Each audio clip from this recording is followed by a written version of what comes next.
এখন না। এখানে এত দামি বাইক কই থেকে আসলো আর এমন শব্দ কই থেকে আসতেছে? এই উন্না আবার কার? তুমি কি আমার সাথে সারা জীবন এই পাট খেতেই কাটিয়ে দেবে? হ্যাঁ, যদি তুমি আমাকে প্রতিদিন এভাবে হাসাতে পারো। হাই হাই, এইটা দেখি আমগো হালকের বউ কলেজে না যাই এইসব করে। ছি, ছি। পাডা হাল্ক, তুই এখানে রান্না বান্না করছো, ওইদিকে তোর বউরে দেখলাম পাট খেতে একটা পোলার লগে আকাম কুকাম করতেছে।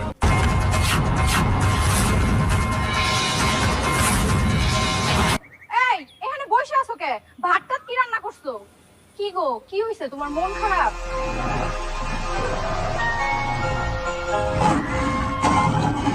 তুই কি করলি হাল্ক? যে নারী এত ভালোবাসার পরেও অন্যের সাথে পরকিয়া করে তার বেঁচে থাকার কোনো দরকার নেই।